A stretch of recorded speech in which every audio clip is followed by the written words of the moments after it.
out with Clue. We're going to go over training techniques that you'll use at home.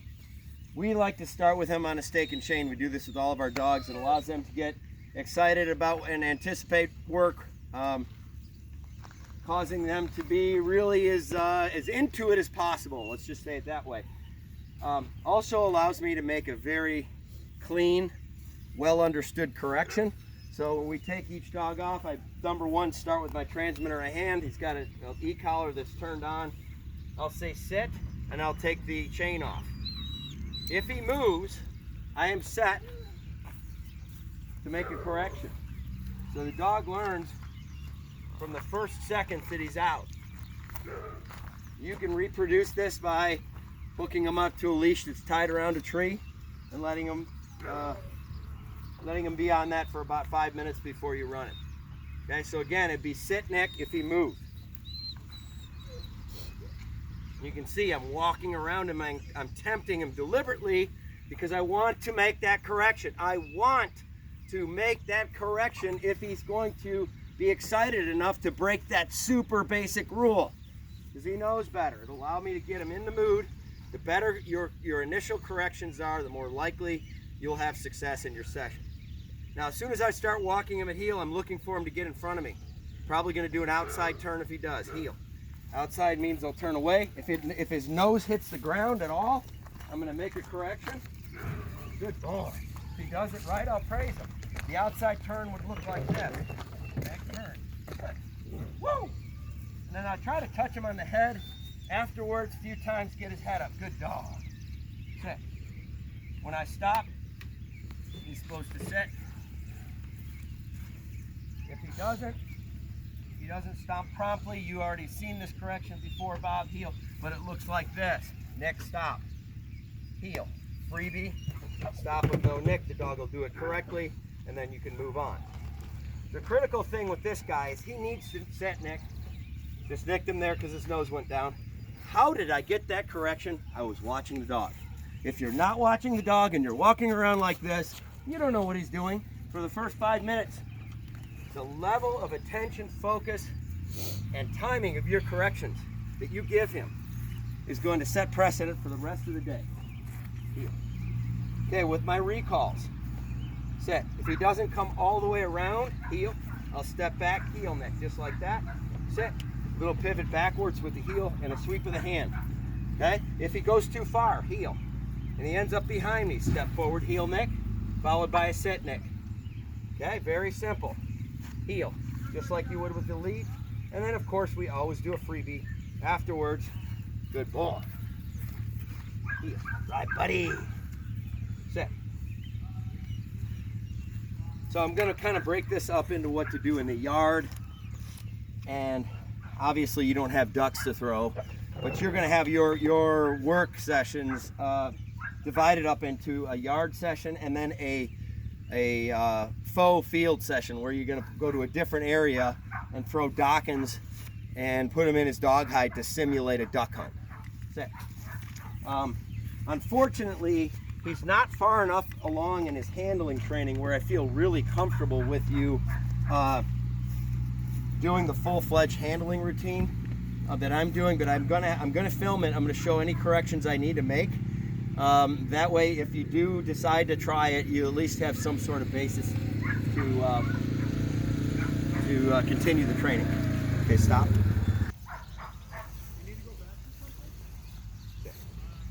Here we are in our casting area. Again, this drill I don't really want you to try initially. Set.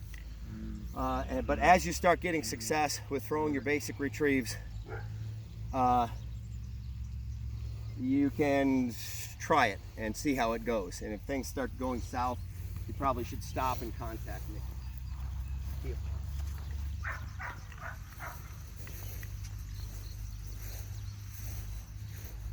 Set. You notice I have 3 marker poles out, set in a 90-degree pattern. Think about it like a baseball diamond. You can see that I've got the dog on the pitcher's mound, and I'm loading up the bases, and I'm on home plate. Sit. Sit. So the tools we are going to use, if he takes off before I cast him, we're going to use a very light sit, Nick. Before you do this exercise, you're going to turn your collar down to about 30% what you normally would use. My pre-cast positions, if you hear me refer to that, look like this. Before I cast for an over, my hand would be like this. Before I cast for a back, my hands will be like this. The dog will go over right and back right, over left and back left. So pre-cast for overs, look, start here. Pre-cast for backs, start here. Sit, sit, sit. Good. So when I pre-casted him, he took off prematurely. Heel. Good boy. Sit. All I'll do is stop him.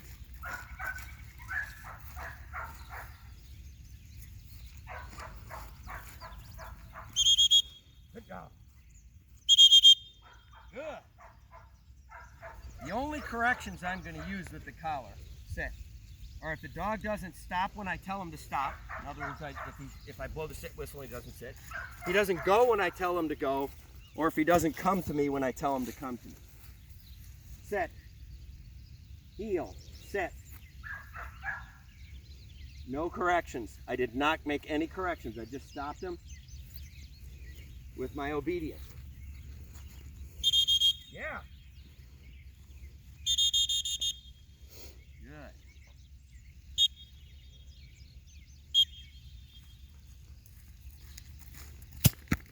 Sit. Sit.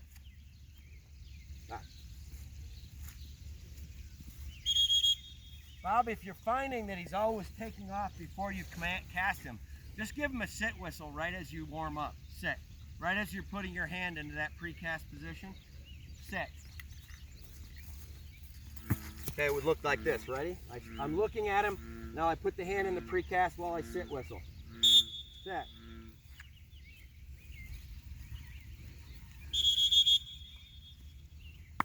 Oh.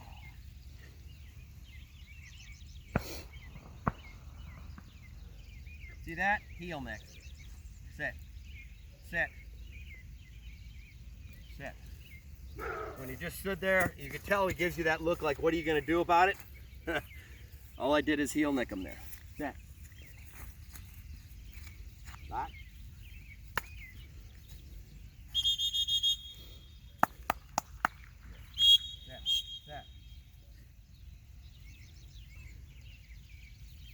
Now, when I bring him back to the pitcher's mound, I'll focus a little of your attention on this time on how I bring him back to the pitcher's mound and the fact that I give him a sit whistle, and if he doesn't sit immediately, I make a sit correction.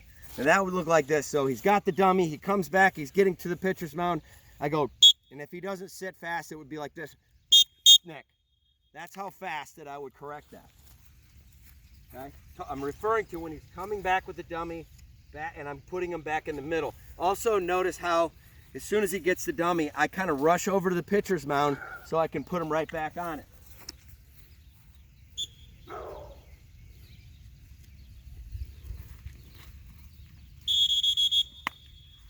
Okay, ready? Here we go. And sit, Nick, Nick. Good. Okay, when he just stood there and looked at me, he was tweeting Nick.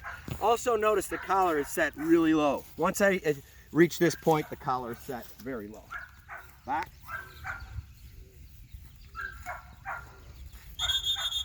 Woo!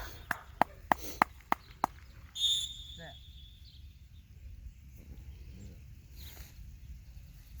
Heel. So that's a quick demo. Remember, if you ever have any trouble with this, heel, and he's taking the wrong cast over and over, sit. Go back to your fun cast. Okay, fun casts are where you just throw the dummy while you give a cast. So if he wouldn't give me a right over, per se, I would just do this.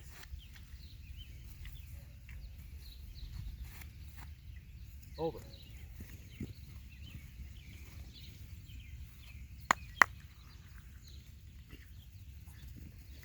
Heel. That was a neck.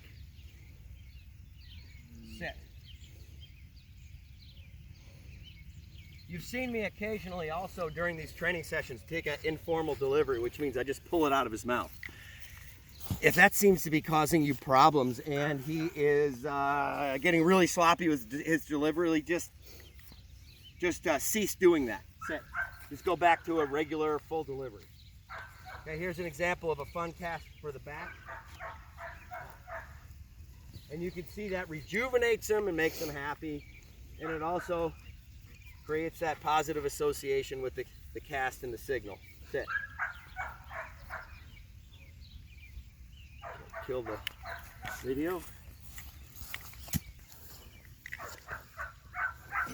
Now we're going to go over our obedience to retrieve. This is probably the most important part, Bob, because it links the dog's performance on obedience directly with his enthusiasm to retrieve. Sit. So this would be done right after you do your obedience. And make sure with your obedience that you've achieved a dog that's focused on you and performing the task correctly. Heel. Good. The first thing we're going to do is what we call a walk-up.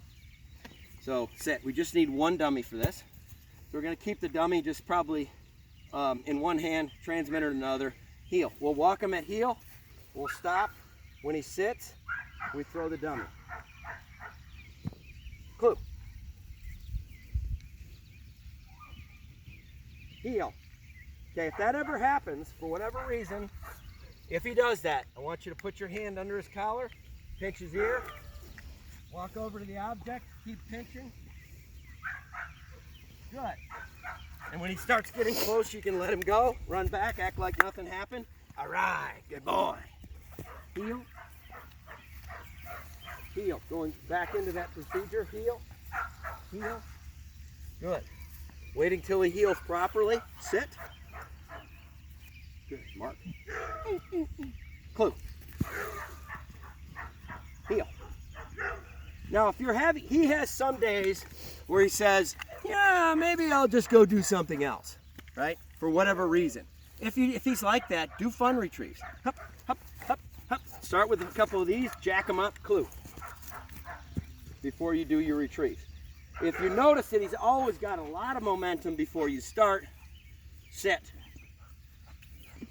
You can do more of these steady retrieves. Sit. So don't feel afraid to just sprinkle in a fun retrieve whenever you think you need to build his momentum up. Going back to our obedience retrieve, sit. I had a female in heat in this yard. That's why he keeps sniffing. Good. Priorities, right, Bob? Huh? Okay, here we go. Heel. Now we'll do a recall to retrieve. We have him heel next to our side. He sits. As soon as the butt hits the ground, we throw it. Because we said sit, he's supposed to stay. Clue. Woo! All right, and we'll do an informal delivery. Hup, hup, hup, hup. Build the momentum with a fun retrieve. All right, heel.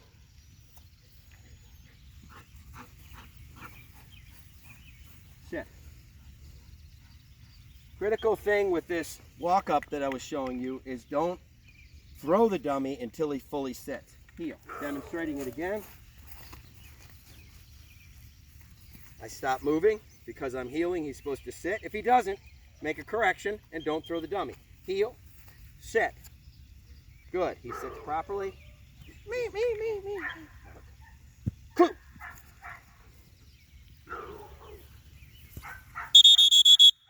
Don't really care that he picked up a different dummy because it was close enough to the one I threw. Heel. Sit. That's my boy. That's my boy. And it's okay to do this once in a while too. You want him to know that you really appreciate when he delivers. I'm scratching his ear. Out. If I say out, he doesn't drop it. Just say out and nick. He'll totally understand that. Good. So those are your obedience retrieves. So remember, the general sequence of activities will be obedience, obedience to retrieve. If you feel comfortable with casting, and then your pseudo field activity. You have Dawkins in your truck? Okay, I need 2 Dawkins. I'm just gonna knock this thing out. Okay, here we are with Clue. We've got our tangle-free dog hide. You're gonna start out by heel, sit, identifying the dog hide to him. You'll literally put it out while he's watching you. Kennel, you can give him a little bit of a push. He should get in because he likes it. Now, cameraman, go ahead and focus up in front here. what we want to do is try to get him to keep his feet in. So if he puts his foot out, just touch it with your foot and he'll pull it back in. And once it's in, you can throw Clue, a Dachshund. So this is the place where I would use your Dachshund deadfall retriever dummies. Heel. Good. And you see I've got a couple. No, heel, neck. Heel, neck. Good. Sit. Be ready for that. He'll try to dive in there before you tell him to get in. Kennel. Okay, the word is kennel. Anytime you're trying to get him to get into a box. Good. If you have a duck call, you can blow it.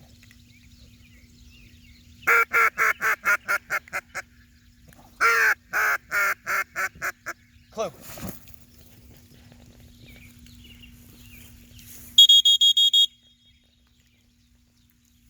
Okay, I'm stepping away.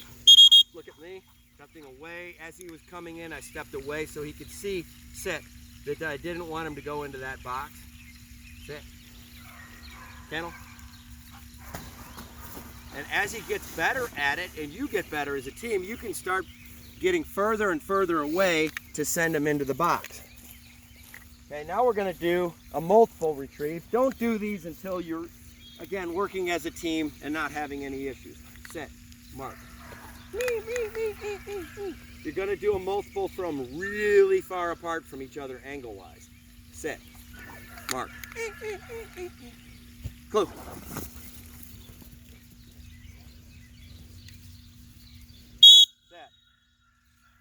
Set. Set. He's doing something called switching. So I just stopped him with my sit whistle. Clue.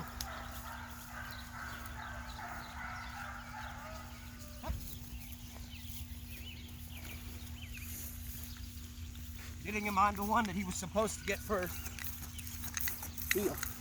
Oh, heel. If there's a multiple, I'll call him pretty close to where he saw it from. Heel. Sit.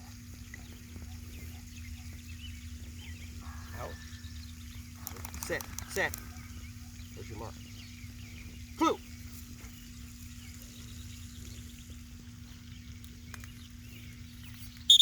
Good dog. Again, don't do multiples until you're really comfortable with singles. Heel, neck. Sit. Good. Kennel. Sit. Good. And then also, if you can get an assistant to throw your remote, just go about 60, 70 yards out. Film from back here, would you? Ideally, you have somebody throw for you occasionally to create the distance.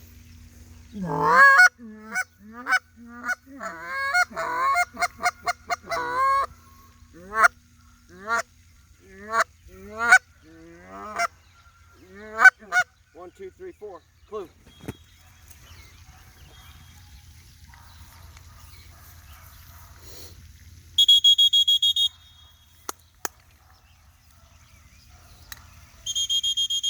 Heel.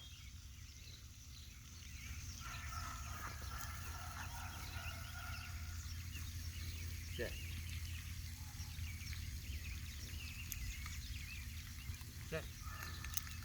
One thing I didn't mention is you might want to go buy a little stake and chain that you would buy at, to tether a dog in a yard. Hook it next to that, hook a short lead on him, and just give him make it so he's got about a foot of slack. And just hook it to his E-collar, the D-ring on his E-collar. So if he does break prematurely, it'll stop him. The only thing you have to remember is you have to come undo him. So I would set it up so you can undo the little tether rope from the stake instead of from his neck. That way all you'll have to do is literally come up behind him, undo the tether, and then send him. So you might even make it out of paracord with just a little loop on it so you can just hook the loop over the stake. That way it's just hands-free. And I think actually Tyler made you a rig. He'll show you when you pick him up. Good luck, Bob. Call me if you have any issues. Signing off.